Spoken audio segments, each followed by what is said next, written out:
Good morning, friends. Let's sing a morning song together. We're going to sing How Can I Keep From Singing? But it's a different version that's in our great hymn book, and it has a couple of new verses, and it's in 12/8 instead of 4/4.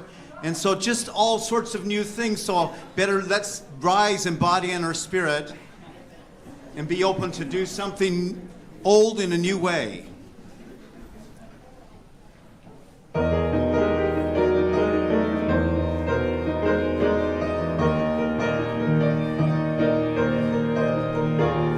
My life flows on in endless song above earth's lamentations. In my soul it sounds a hymn, that joy of inspiration.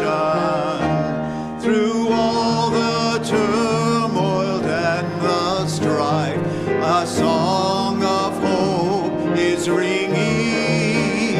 It resounds an echo in my soul. How can I keep from singing?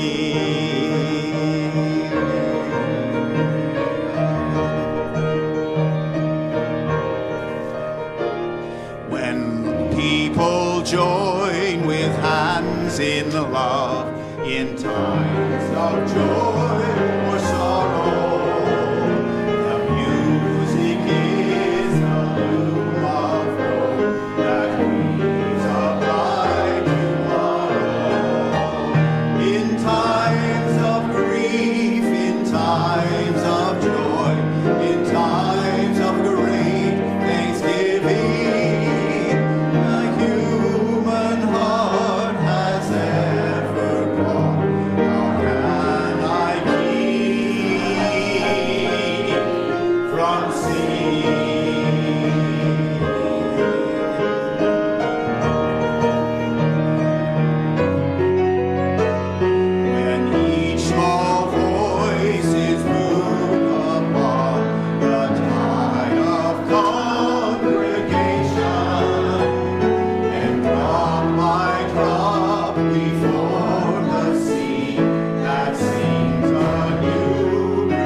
Good morning. Welcome to the Olympia Unitarian Universalist congregation. Thank you for joining us today. We're so glad you are here. My name is Des McGahern. I use he, him pronouns, and I'm a member of the worship arts team. Leading worship with me today is Linnea Gullikson, one of our OUC members. She is accompanied by our minister, Reverend Mary Gear, and Troy Fisher, our music director. Our community envisions an interconnected world that is loving, just, and healthy. We commit to live out our mission to welcome and wonder, embrace and empower, and bridge and become.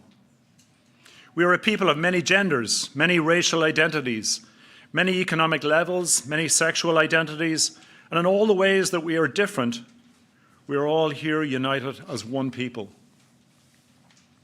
We are a faith community that believes diversity is sacred and that we are enriched by the gifts that each of us brings. We affirm that we are all growing and becoming and that we learn from each other. Thank you for being here today. No matter how you are present, we're so glad you are here. Here's a few things you should know about our service today so you can feel comfortable and welcome. Over here to my right, we have soft chairs and activities for our hands if you're interested. Glad to see they're being in use. That's great. We are a multi-generational community, and we welcome the company of our young ones, kids, babies, teens, right here in the sanctuary. There is also nursery care and a story time program for children in the classroom wing. Please choose the option where you are most comfortable. We are streaming live on Zoom and on YouTube, and the service is being recorded. Subtitles tracking the service can be seen on the monitor up front here and on your personal screen for those online. We are grateful for the many hands that helped make worship happen this morning, both visible and indeed less visible. Thank you to all who contribute in so many ways. After the service, everyone will have the chance to discuss reflection questions offered by Reverend Mary. For those online, we invite you to go into a breakout room for a virtual coffee chat. For those in person, feel free to stay for coffee and fellowship in the Commons. At 12:15, please join us here in the sanctuary or back in the main Zoom room for a forum on ways to put our faith into action with Reverend Nancy Reid McKee. Also, the class titled New to OUUC continues today at 2 p.m. Continues today at 2 p.m. online. Reverend Sarah will be joined by a few congregants to talk about how we learn and grow together. Everyone is welcome. You can find the link on the website or contact the OUUC office. For the remainder of this month, we are doing a repeat of the food drive we did in November. OUUC SWIFT, which stands for Siding with Immigrant Families Together, will collect food for immigrant families who fear being detained if they go to the store. At the end of the drive, we will deliver our collections to a local church which maintains a food pantry for immigrant families. Please put your donations in the collection boxes in the OUUC Commons. A list of the types of foods desired is available in the Commons also. Each week this year we are highlighting ways that people engage at OUUC. This week's opportunity of the week is the Soul Matters small group program. We have small groups meeting monthly to reflect on the theme of the month together, and in addition, there is a drop-in group that is always open to new people. To learn more, look for Chloe Meyer in the Commons after service or reach out to her by email. There are many things happening at OUUC. Check out the Tuesday electronic update or the website for the most up-to-date information. Now, let us open our hearts and minds as we prepare for worship. It is good to be together.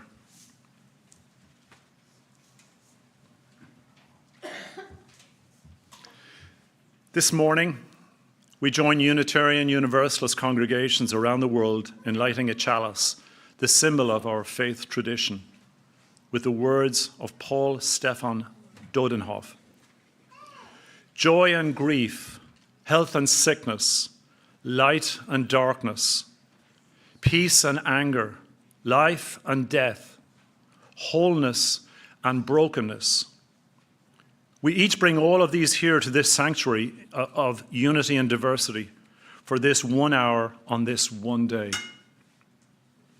And pour them out, commingling the oil of our lives, to become the flame of this chalice, the symbol of our shared living faith.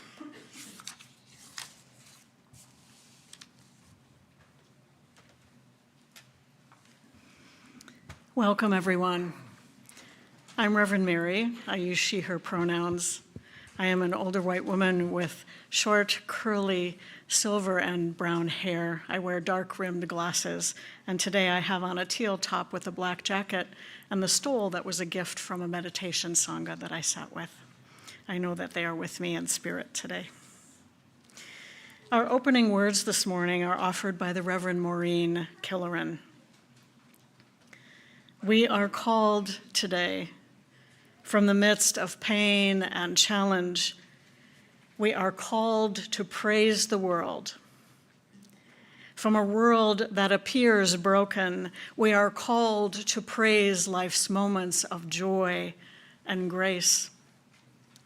From time that seems to freeze in ongoing exchanges of platitudes and blame, we are called to reach out to those around us, to connect with those we care about, to try to make amends with those who we are estranged from. The world is too fragile.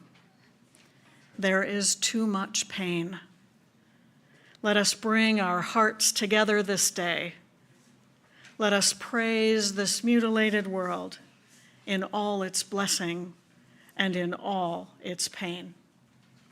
Come, let us worship together. I invite you to rise again in body and our spirit, and let's sing together out of the Teal hymn book, hymn number 1006, In My Quiet Sorrow.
Today's service is just a little bit different, and this is why. Last fall, I was honored to be in conversation with Linnea Gullikson, who is our speaker today. And over a series of talks that we had, Linnea shared with me a transformational experience that she had and had been having for some time, spiritual experiences that changed her life.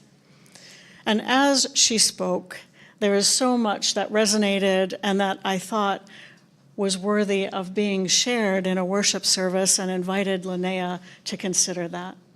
And so over these last months, Linnea has been honing her story and conversation and is here to present this today. I'm really grateful for Linnea's willingness to share such a personal and profound experience and how it transformed her life. Linnea is going to speak about some hard things today. She's going to speak about struggles of childhood and a profound sense of not belonging. She's going to speak about how that grief and pain lived in her body and how it was a near-death experience that brought her to the point of transformation. And we want you to know that in advance so that you can take care in whatever way you might need. We know that all of us carry grief and all of us have our own life experiences. And so please do what is necessary for you to be well. It might be holding the hand of the person next to you. It might be weeping. It might be stepping out. It might be talking to one of the pastoral care team members who are here today with the green stoles. I see Woody and Polly are here. And Deborah, thank you. So please do what you need to be well and feel safe here. I'm not going to say comfortable necessarily, because there's some discomfort sometimes in hearing a hard story, and that can also be part of our growth. I think Linnea's story belongs in a worship service for several reasons. One is there is so much grief in the world right now, and we as a people have been through some years of collective grief in addition to the grief in our nation.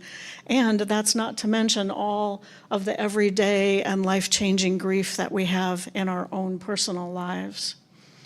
And we are a faith tradition that lifts up the possibility of transformation as one of our core values. And so the message that Linnea brings us is one of the possibility of transformation through grief. And as I listened to Linnea speak about this profound experience, I was reminded of a story. This is a story from the Buddhist tradition, and it's about the mustard seed and grief. There are many versions of this story, and this is one of them. In the time of the Buddha, there was a woman named Kisa. And Kisa, after some years, was blessed with a beloved child, a much welcomed child in her family. And the child was born and grew, and in the second year of this child's life, there was an illness that swept the village and took the child's life. Kisa was distraught and distressed, and scooped up her child and went from house to house, from door to door, saying, "Can you do something to help my child? Can you do something to restore the life of my child?" And each family was sharing in Kisa's grief and distraught. There was nothing they could do. And finally, someone said, "Go see the Buddha. Perhaps the Buddha can help you." And so she did. She scooped up her child again and went to see the Buddha and said, "I'm told that you are a great teacher and that you can help bring back to life my child." And the Buddha said, "Yes, I can help you. And to do that, you need to bring me a mustard seed." And Kisa said, "Well, that's easy. Lots of mustard seeds around." And the Buddha said, "No, you need to bring me a mustard seed from a household that has not experienced grief." And so Kisa scooped up her child again and once again went door to door to door throughout the village and asked at each, "Do you have a mustard seed?" "Well, yes, we do." "And have you experienced grief?" "Well, yes, we have." And at each door in each household, Kisa heard about grief and loss, the household whose honored grandmother had died of old age, the household who had also lost a child in the illness that swept the village, the household whose beloved father had died in an accident. And as Kisa went from household to household, she came to realize that mustard seeds were abundant, and so was grief. Every household had a story of grief.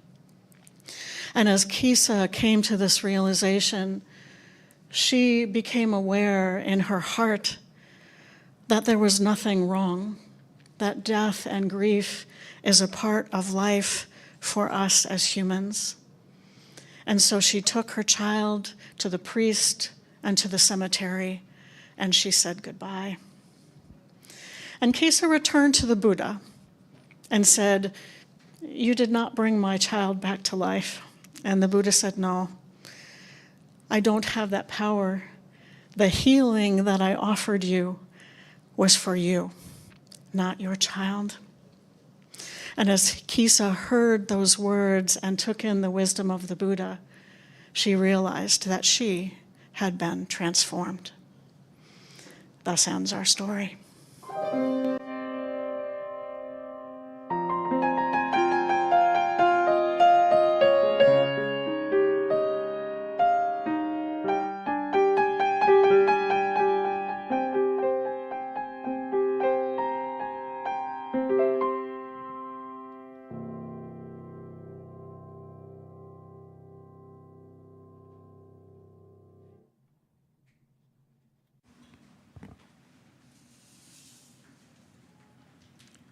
Each Sunday, we engage in the spiritual practices of generosity and gratitude by joining together in the service of community and to something greater than ourselves. This is an opportunity to express our gratitude for the gifts that life has given us, for the network of relationships in which we live, and for the presence of this community. We each have the power to share, and when we combine our gifts to create an offering, together we are able to do more than any of us can do alone. If you are new or visiting us for the first or second time, you are our welcome guest with no expectation to contribute. However, if you are moved to be part of our offering, what you share will be most gratefully received. The offering collected here does two things. Half helps support the ongoing work of this congregation, which is also supported by our regular pledges. The other half of our offering goes to charity. Most is shared with an organization that serves our community in harmony with our Unitarian Universalist values, and a small portion goes to the OUUC Ministers' Benevolence Fund to support the more urgent needs in our community. Our Share the Plate organization for February is Homes First. Since 1990, Homes First has housed over 5,000 community members who experience low or very low income. The Homes First mission is fueled and sustained by contributions from caring people who want to make a difference and who believe in the power of community. Your support today will help this organization build brighter futures for those in need by expanding access to affordable housing in 2006 and beyond. Contributions can be made right here as we pass around the collection baskets and also electronically. For information on how to contribute electronically, check out our order of service or the OUUC website. May the offering now be generously given as it is gratefully received.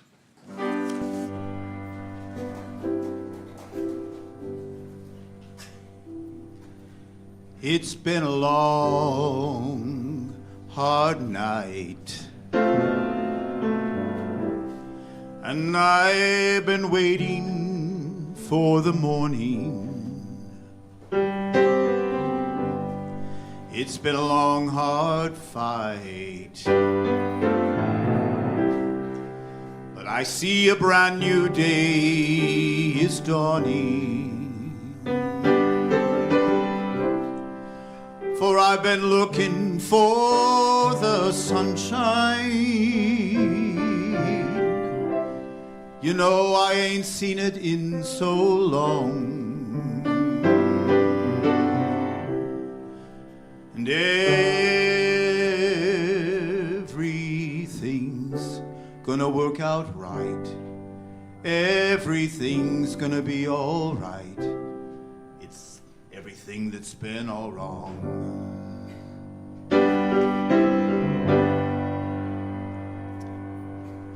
I can see the light of a clear blue morning. Yes, I can see the light of a clear blue day. I can see the light of a clear blue morning. Oh, and everything's gonna be all right. It's gonna be okay.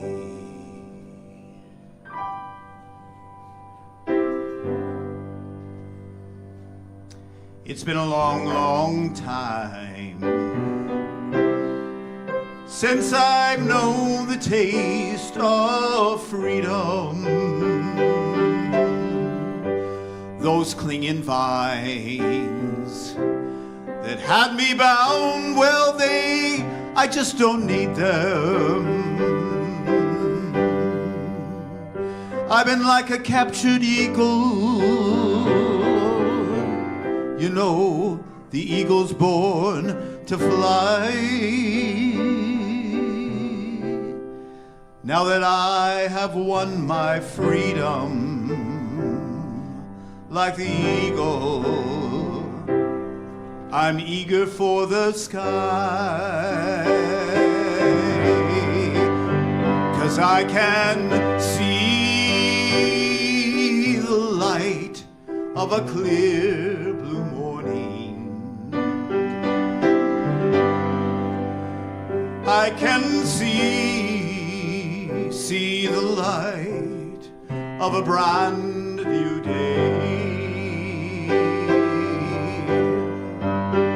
I can see the light of a clear blue morning. Oh, everything's gonna be all right. It's gonna be okay.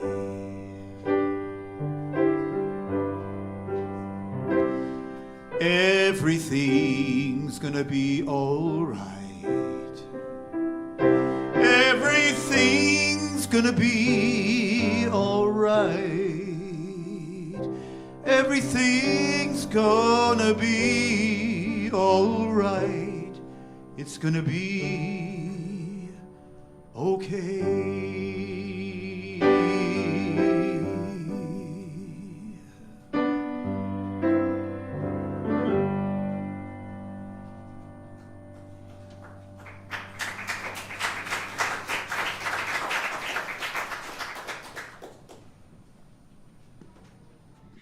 Thank you so much for your generosity in all the ways you share your many gifts.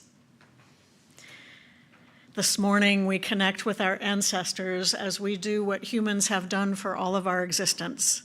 We gather in times of worry and fear, and in times of celebration and joy. We come into community together this morning, bringing all that is in our lives, on our minds, and in our hearts.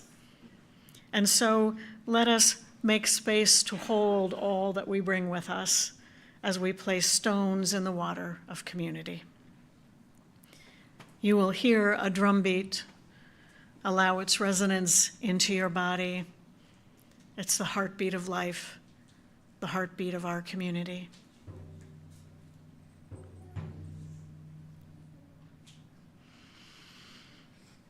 Let's take a deep breath together. In and out. Feel the air as it enters your body, nourishing each of your cells.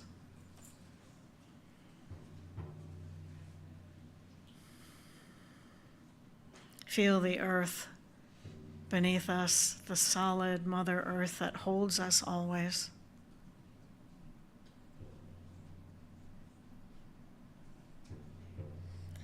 Feel the warmth of connection to each other and to the love that holds us.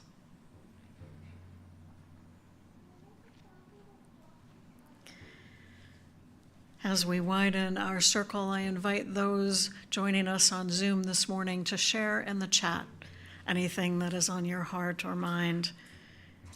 We'll be able to see your sharing on the screen in the sanctuary, and it's shared with me and the pastoral care team. For those on site today, I invite you to come forward if there is something you'd like to bring into this community. You may place a stone in the water as you hold your sharing in your heart. This seems to be a day for phones. We had one in the first service too, so this is the world we live in, yeah. So grateful for technology and all the consequences of that. So once again, I invite you to come forward if there's something you'd like to bring into community. Place a stone in the water as you hold your sharing in your heart. So we'll hear the heartbeat of our community and any other sounds that might occur as we open our hearts in love and care to all who share today.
We'll place a stone in the water for all that has been shared online, shared from the heart.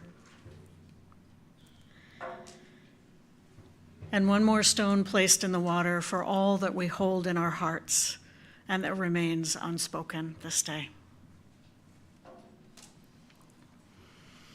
We hold together all that has been shared. May you feel yourself witnessed. May you know that you are loved.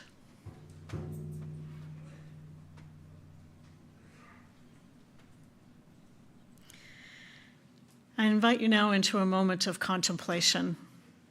I'll offer a spoken meditation and then we'll be in silence together. So settle in wherever you are, standing or sitting, walking, lying down. Rest in this moment. You might intentionally relax your shoulders, your arms and hands, your legs and feet. Feel the ground solid beneath us, Mother Earth always present. And notice your breath as you breathe in and out. Feel your heartbeat.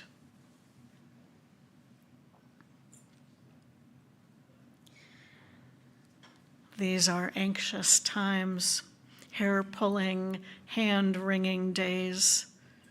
These are uncertain times. And yet there are some things that we know for certain. We know that our blue boat home continues to rotate on its axis, continues its familiar sojourn around the sun.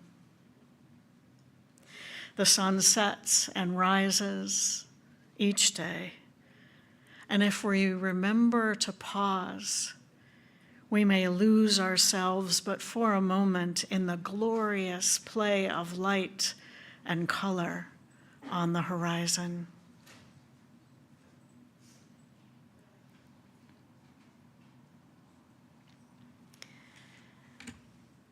Beneath the crust of the warming earth, the crocuses and the daffodils are stirring and bursting forth.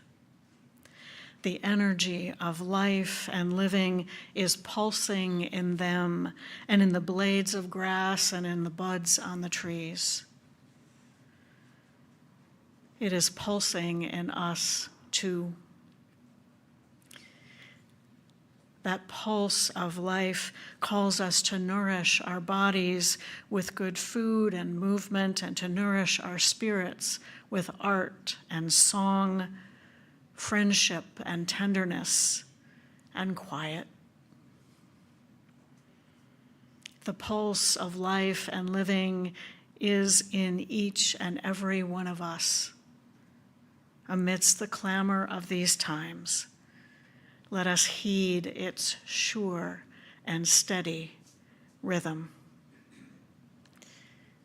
Let's be in silence together.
I invite you to remain seated and let's sing this chant together.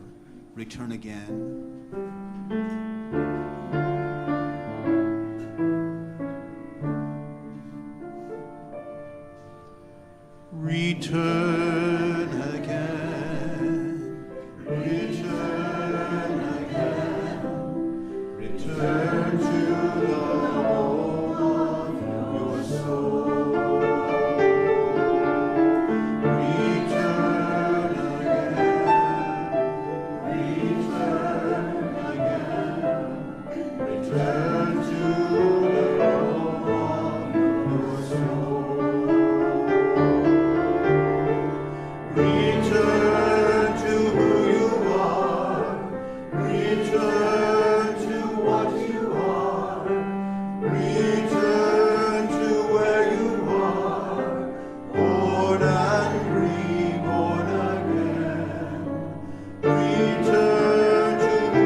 Good morning. I'm Linnea Gullikson.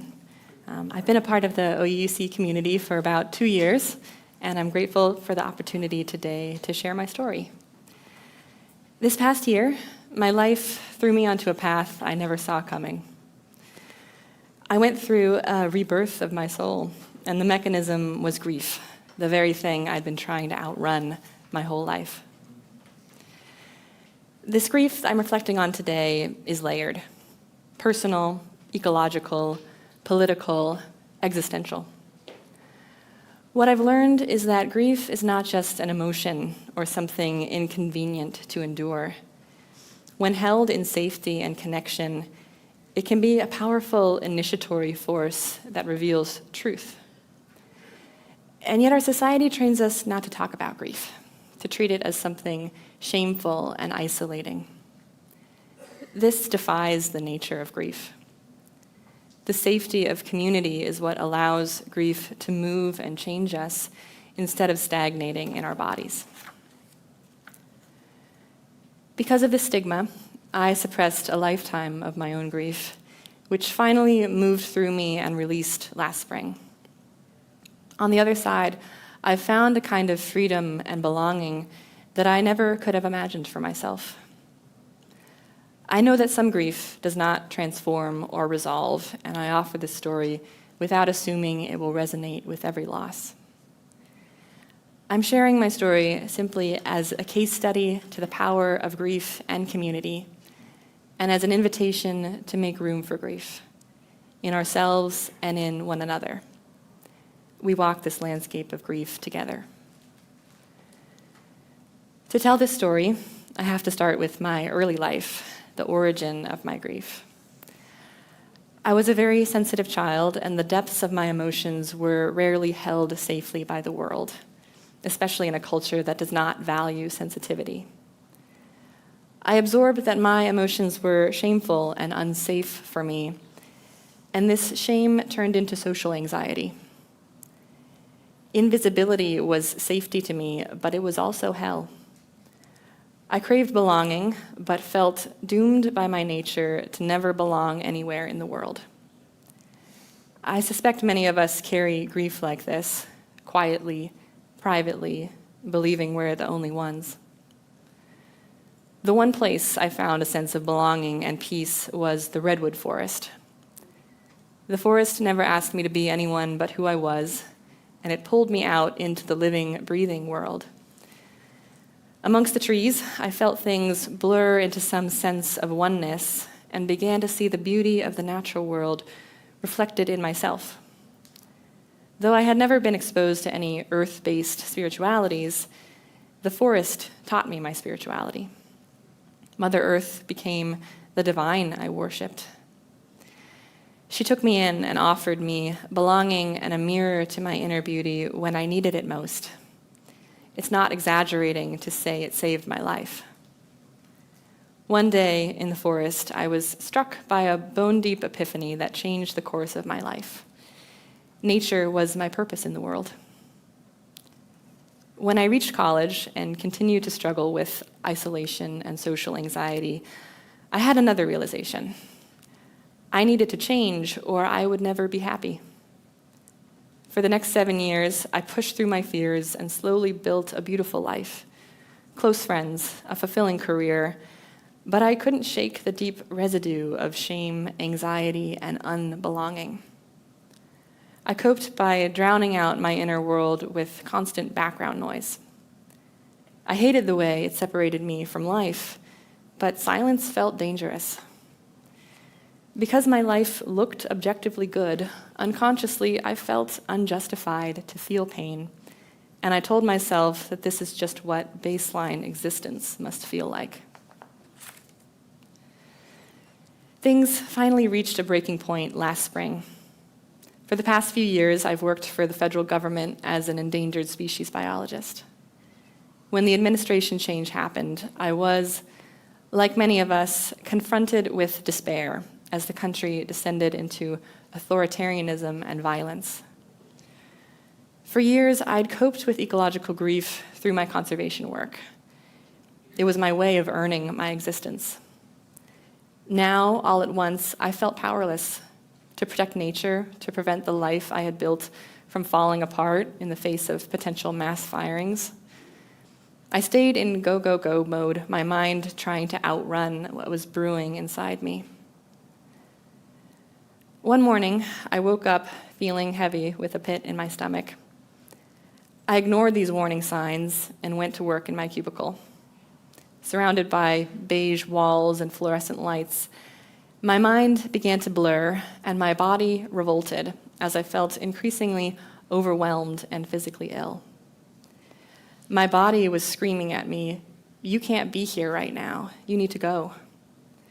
It was a terrifying loss of control. My body was throwing a mutiny against my mind, withdrawing its consent from a life spent outrunning truth. So I called out sick, went home, and hit rock bottom. My body gave out, and I had a frightening confrontation with my own mortality. When I regained consciousness, I suddenly felt the fragility of my life as I realized that I could have died, unceremoniously, randomly, if I hadn't woken up soon enough. This startled awake some part of me that wanted more aliveness than I'd allowed myself to have.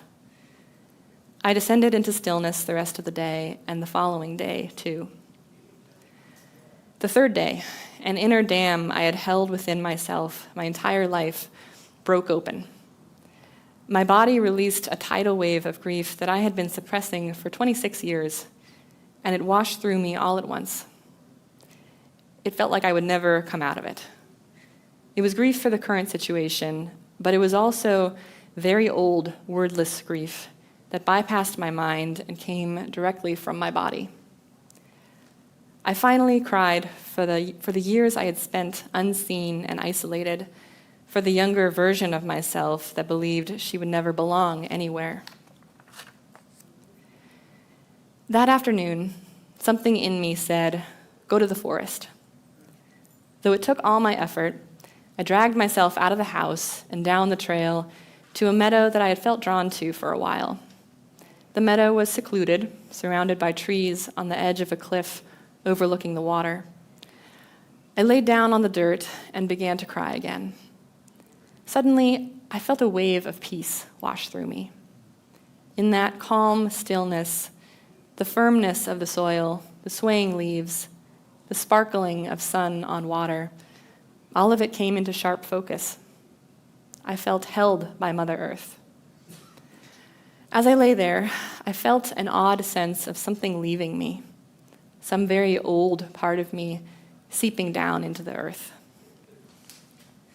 When I got home, I realized with a kind of deep clarity, I can't be alone anymore.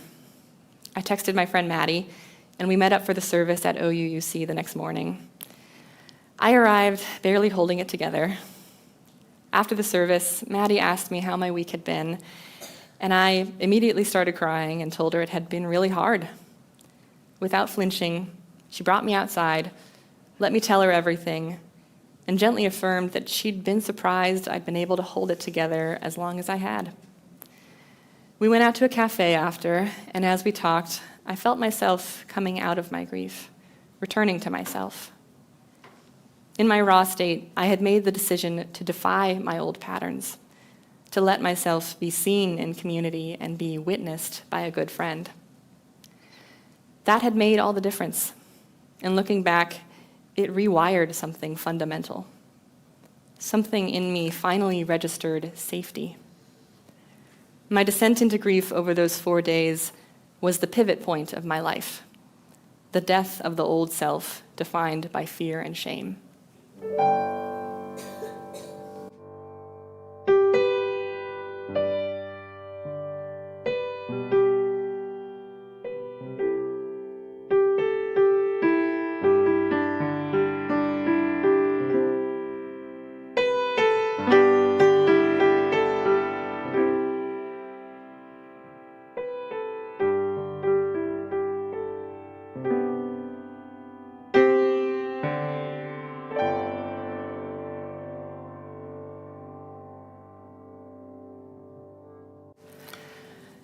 Part 2, transformation. In the weeks after my grief experience, I began to realize how different I felt on the inside. My whole inner landscape had been reshaped by the tidal force of the grief that had moved through me. All the anxiety and shame and coping mechanisms I had carried for so many years were suddenly all gone, all at once. I felt a raw, disorienting spaciousness inside, like a pool of still water. I worried at first that it was some temporary fluke, but I slowly realized that this was my new baseline. Slowly, layers of my soul that had long been suppressed under shame began to surface. Warmth, wildness, creativity, embodiment. I started dressing expressively the way I had always wanted to, and delved into dance and music, writing songs for the first time that flowed out of me. I began speaking up for myself more. My old patterns of self-erasure and people-pleasing now feel like being half alive, and my soul fights back like a wild animal refusing to go back into a cage. Grief has the power to change you in ways you can't predict and can't always return from. After my anxiety and shame dissolved, I delighted in my new ability to connect effortlessly with people and make friends easily. Friendships deepened into chosen family. Instead of being something my mind could strive for or logic into existence, belonging only became real to me once my body felt safe enough to accept it as truth. Belonging was somatic, not just cognitive. My body wouldn't accept belonging as true until I stopped abandoning myself and betraying the truth of who I was. Grief held in safety was the gateway to seeing myself clearly for the first time and finally accepting the truth I never could before, that I deserved to belong. At my birthday party, a few months after my grief experience, I finally felt a sense of total belonging and full lovability for the first time in my life. I looked around the table at my friends all painting their ceramics. Unable to contain my joy, I turned to Maddie and said, softly and honestly, "I'm happy." She hugged me and said, "You are so loved in this world you've made." Looking back, I understand what happened in the meadow on my third day of grief as a gift from Mother Earth. I have the sense that when I came to her, she said, "You don't have to carry this anymore," and took my burden down into herself. I started returning to the meadow, and soon I began to feel these intuitive inner knowings I couldn't ignore. I followed them one after another as they formed coherent archetypal rituals that brought me into deep communion with the earth and my emotions. Grief can rewild the soul and deepen our capacity for connection with the world and ourselves. I end every ritual by thanking Mother Earth and telling her I love her. One time, I placed my hand on the soil in the middle of the meadow and said out loud to the earth 3 times, "I love you, I love you, I love you." In my mind, I heard a 4th "I love you" echo. I laughed and teared up a bit as I recognized on some deep level, one you can't logically explain or justify to anyone else, but you just know, that it was the voice of the earth expressing love back. That moment cracked open something in me, and I felt a sense of existential belonging to the world, so beautiful and aching and alive, like the whole meadow began to shimmer for a moment. My sensitivity now feels like a gift instead of a liability, connective instead of shameful. One of my pastors once said that people with high sensitivity are canaries in the coal mine of a culture that is becoming increasingly untenable for everyone, inhospitable to life. I believe sensitive people are wired with less tolerance for domestication, and we often mistake that as a personal failure to belong in a society that demands we numb our aliveness. Sensitivity is not weakness. It is biological incompatibility with extractive systems. When we have enough safety to release numbness and honor our sensitivity as power, our way of being can become disruptive to systems that rely on apathy and disconnection, that try to strip us from the most beautiful parts of being human. Now that I'm no longer numbing my inner world, I feel the full spectrum of the human experience more deeply. Beauty and pain, love and grief, but all of it makes me feel more alive. Grief has continued to find me, and I've learned to let it move through me in its own way and time. I no longer fear grief the way I did before, which has allowed me to better attune to others in their grief. Acceptance of grief ripples outward. There is no one right way to grieve. The sudden shift I experienced wasn't something I chose or could ever replicate. The collapse was terrifying and not something I would ever recommend. Healing afterwards has been ongoing, old patterns sometimes resurfacing, professional support. I only know that healing arrived when I finally had enough safety in my life. Time to feel and rest. Time in nature, community, a trusted friend to witness me. Many people are never afforded that kind of safety, and that is an indictment of a society structured against human well-being, not a personal failure. Sometimes surviving is the bravest thing someone can do. What I want to express is that we do not need to banish grief from ourselves or from our communities out of fear or shame. We can help create safety for one another and allow grief to be present without trying to fix it. This is how we create communities where people feel enough safety in their bodies to accept the belonging we know they deserve and to step into their full aliveness. I don't see grief as inherently good or bad, it's just truth. Grief is accepting truth into your body, the truth of what you've loved, what you've lost, what you've gone too long without, the stories you believed about yourself that were never true. When you enter that valley of grief, it feels like you might never come out again. But community, nature, the wisdom of your body, these are lanterns that can help you find your way through. And as you travel through this landscape, grief has the power to strip you down to only what is true. For me, the adaptations that had kept me safe in everyday life, staying invisible, staying numb, hiding the tenderest and truest parts of myself, those protective strategies were no longer enough to keep me safe once I entered that valley of grief, so I left them behind there. Once you surrender and cross that threshold, turning back comes with a cost. The soul can't unknow what it knows, and it demands aliveness. Transformation often asks you to release what once kept you safe when it no longer lets you live. But that sacrifice returns you to the truth of your soul and initiates you into the fullness of your life.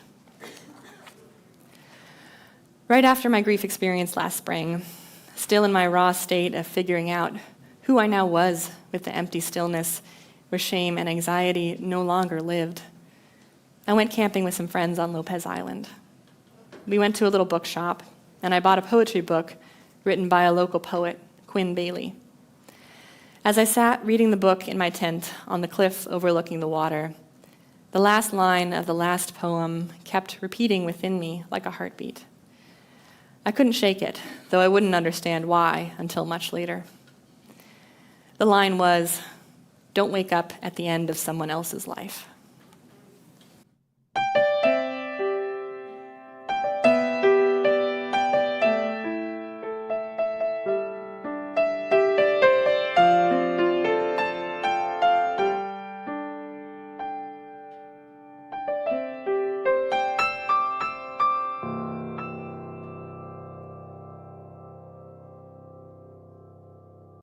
Part 3, healing.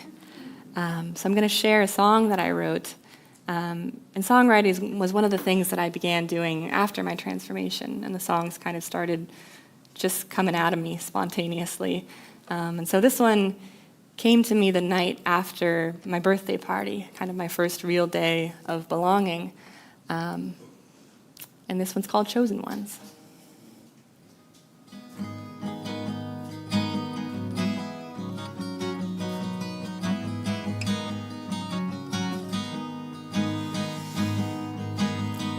I was once a lonely child, a little bit odd and a little bit wild. Wanted love, wanted to belong, but I thought somehow I'd been made wrong. My heart beat fast and I couldn't speak, so I hid myself far out of reach. I was safe in the dark, but I was alone. Didn't know if I'd ever find my way home. After years of looking through the glass and waiting for the ache to pass,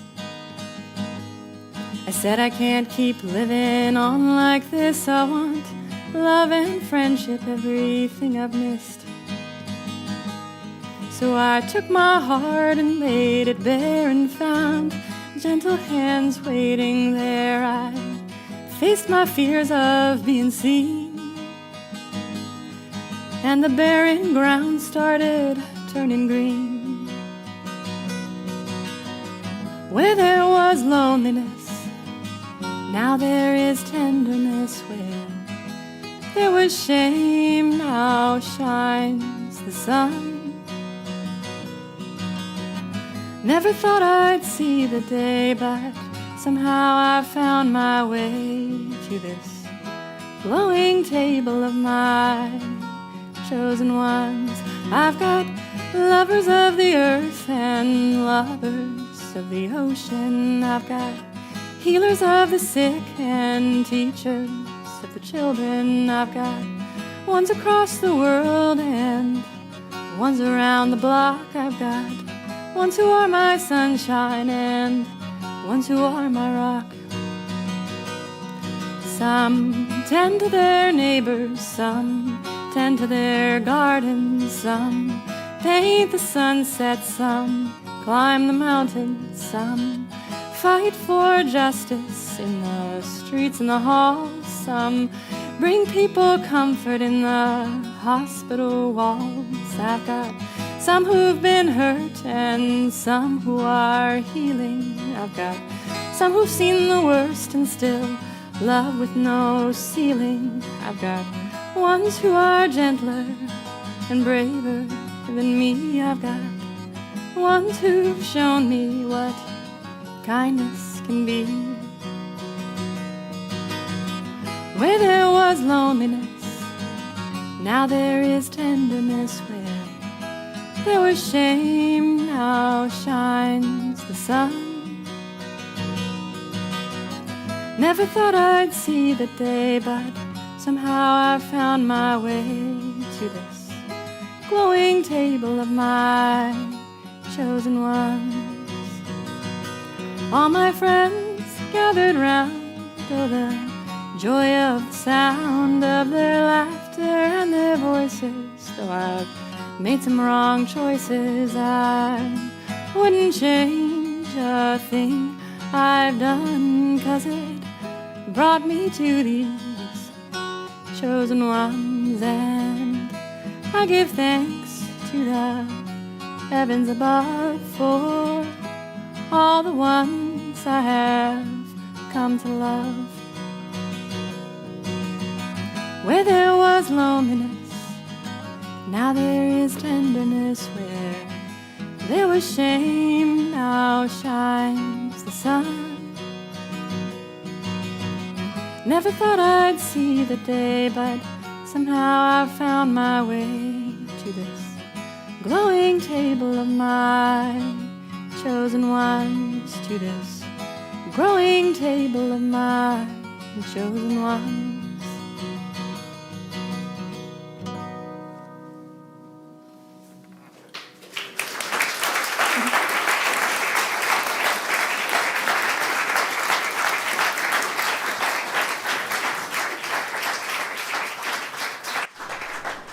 Thank you. Let's rise and sing together, Carry This All.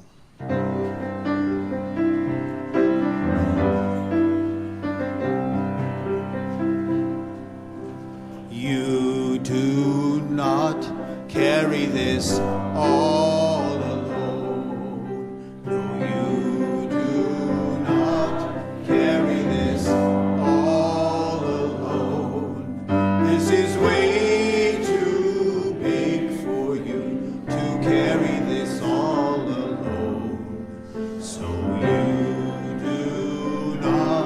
carry this all alone.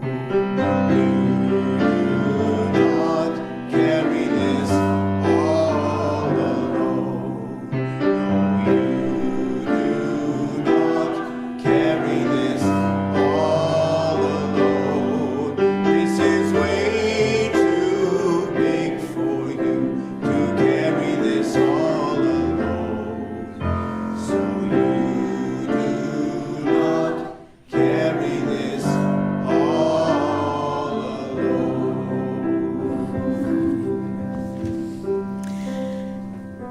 We extinguish our chalice with the words and music of Melanie Demore.